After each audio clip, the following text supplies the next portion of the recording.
Okey. Assalamualaikum warahmatullahi wabarakatuh. Untuk subjek teknologi maklumat dan komunikasi, kita akan belajar unit 1 pengatur caraan. Okey. Sebelum itu, Ustazah nak awak sediakan buku teks awak dan buku tulis awak. Okey. Di sini Ustazah ada sediakan awak slideshow yang Ustazah dah buat nota ringkas untuk awak bagi memudahkan awak untuk tulis dan faham. Okey, sebelum tu kita akan belajar unit 1 iaitu tajuk pengatur caraan. Dalam pengatur caraan ada banyak yang kita perlu belajar dan ada beberapa dan Ustazah dah ringkaskan dalam jadi beberapa topik kecil. Okey. Jadi hari ini kita akan belajar 7 benda, iaitu yang pertama apa itu atur cara komputer, yang kedua komputer benam, ketiga kegunaan atur cara komputer, keempat langkah-langkah aktiviti harian dan set arahan, nombor 5 set arahan, nombor 6 set arahan bagi peralatan digital dan nombor 7 contoh arahan bagi peralatan digital. Okey, jom kita tengok slide sebelah. Okey, apa yang dimaksudkan dengan pengatur caraan? Okey, menurut Kamus Dewan Bahasa dan Pustaka, maksud pengatur caraan ni adalah satu kaedah memberi arahan. Memberi arahan kepada komputer untuk menjalankan sesuatu tugasan berbentuk kod. Okey, tugasan yang dimaksudkan bukan kita bagi tugasan contoh kita memberi arahan, macam kita bagi arahan dekat orang, bukan. Contohnya macam bila kita buka laptop, kita tekan button on dan laptop tu akan keluarkan paparan. Itu maksudnya dia dah on. Itu maksudnya memberi arahan kepada komputer. Okey. Dan contoh lain, bila awak type dekat screen, contoh awak type dekat Word, awak type huruf A dan dekat screen awak tu dia type, dia akan timbul huruf A. Itu maksudnya memberi arahan kepada komputer. Okey, seterusnya. Okey, apa pula dimaksudkan dengan atur cara komputer? Okey, atur cara komputer ni merupakan satu arahan tertib. Maksudnya arahan tertib ni dia ada arahan yang perlu kita ikut daripada mula-mula sampai habis.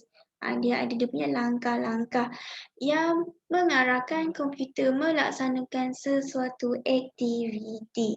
Okey, lepas tu nombor 2.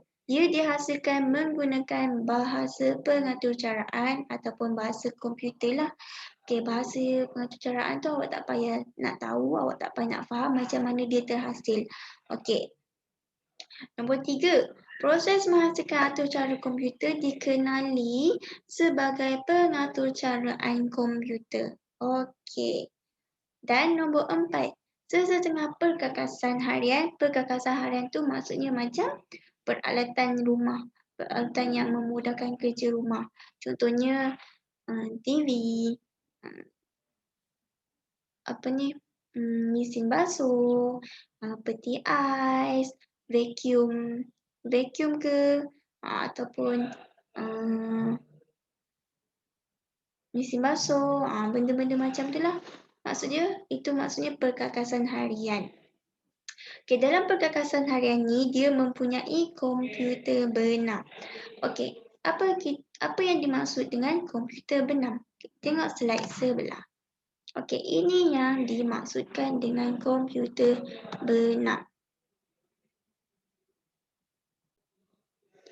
Okey, apa yang dimaksudkan dengan komputer benam? Okey, komputer benam ni merupakan sistem benam atau sistem tertanam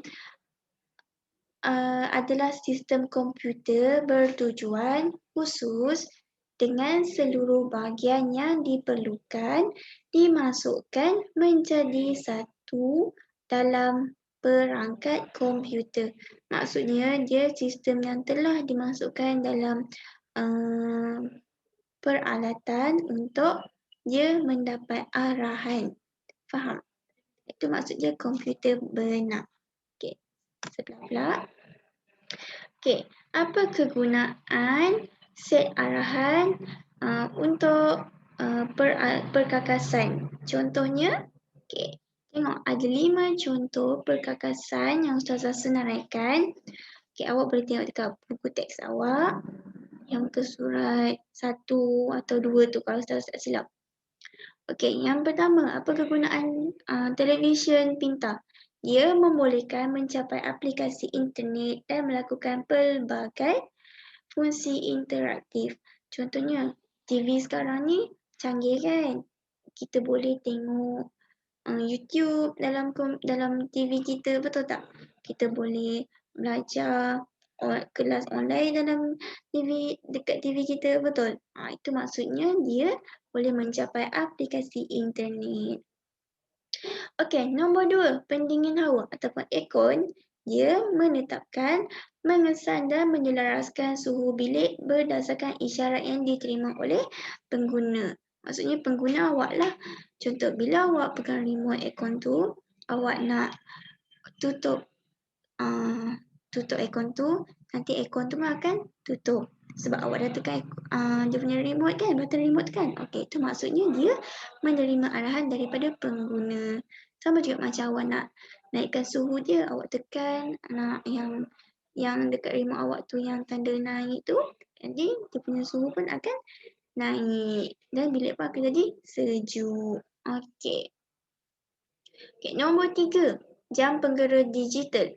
Okey, dia menunjukkan masa dan membunyikan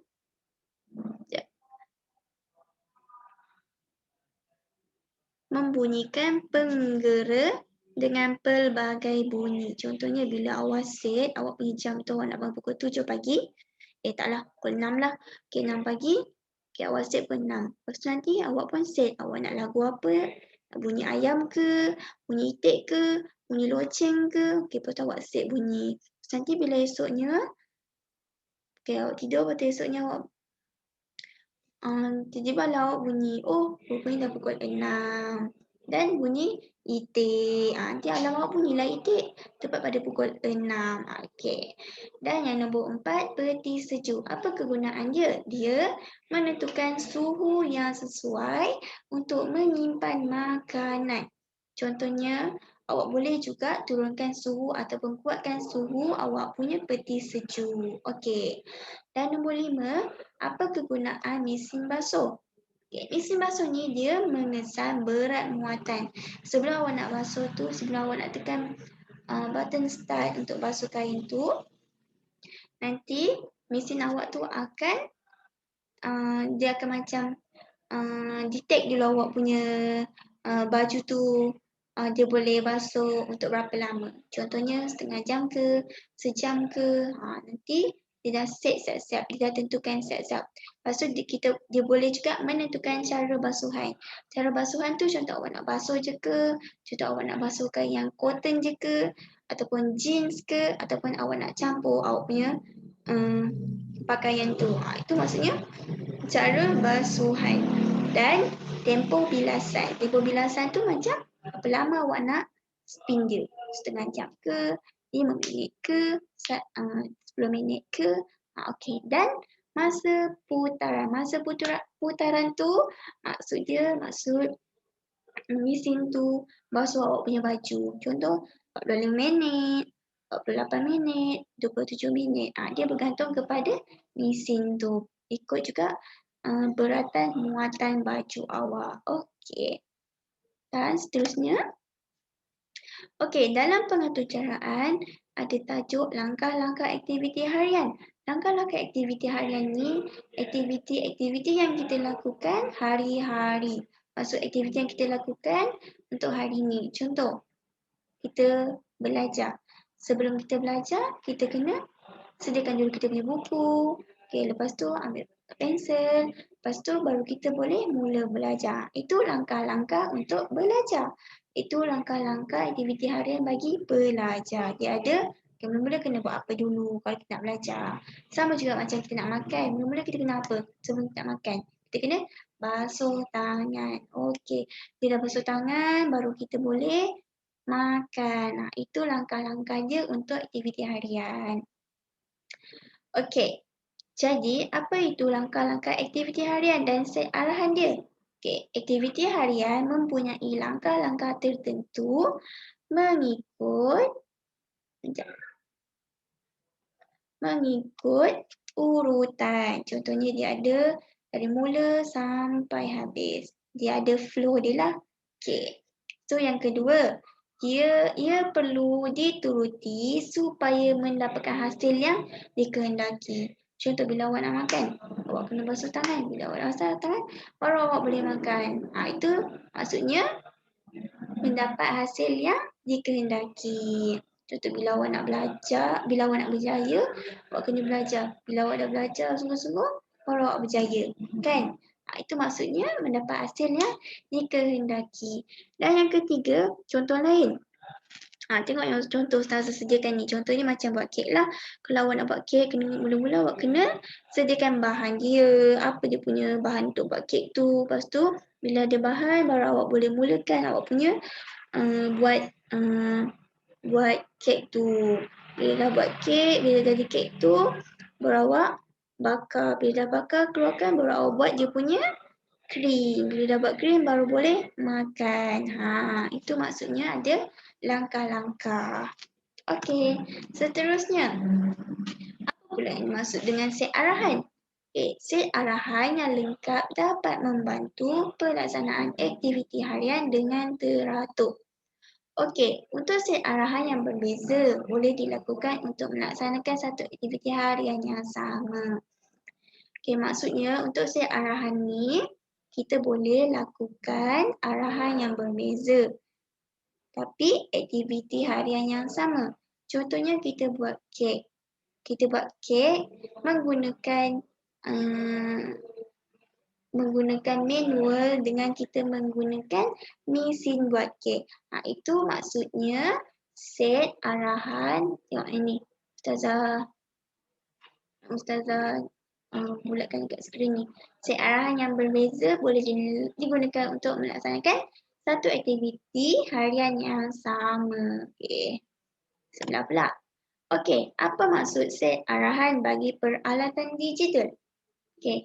Peralatan digital mempunyai set arahan lengkap yang dapat melaksanakan satu fungsi khusus yang tertentu. Contohnya, dia boleh lakukan arahan tu dalam waktu yang khusus dia, fungsi yang khusus dia. Contohnya macam gate. Kenapa macam gate? Kenapa macam M? Contohnya macam palang betul? Contohnya macam palang tiket palang untuk bayar tiket tu. Okey. Kenapa dia dikategorikan sebagai fungsi yang khusus untuk peralatan tu?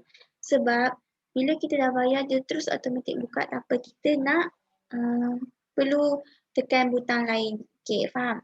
Lepas tu, ianya terdapat pada atur cara komputer dalam komputer benamnya. Okey, dia pun dah disetkan dengan komputer benam. Okey. Okey.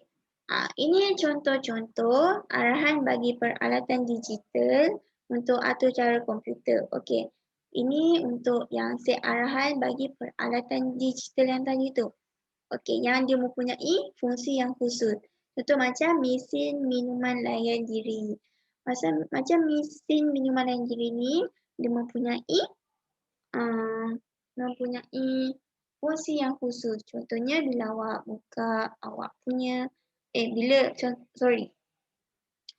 awak nak pergi vending machine tu, awak nak beli air, okey, awak tekan air apa yang awak nak sebab dia dah listkan situ ada air kopi, ada air teh, ada air coklat.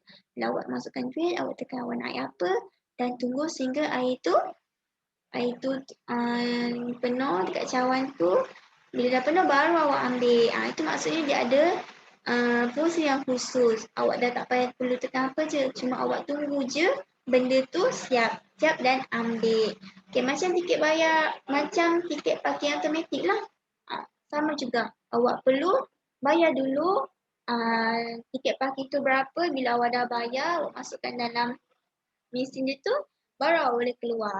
Dan mesin basuh automatik, tu contoh ketiga. Mesin basuh automatik tu Dobi lah. Okay, itu contohnya. Okay. Dan sekian, terima kasih. Okay. Ustazah nak ingatkan untuk awak salin nota yang Ustazah dah sediakan ni dekat dalam buku tulis awak. Okey. Jadi sampai di sini saja kita punya rakaman video. Okey, terima kasih. Assalamualaikum. Dan sebetul untuk apa-apa pertanyaan awak boleh PM Ustazah. Okey, Assalamualaikum.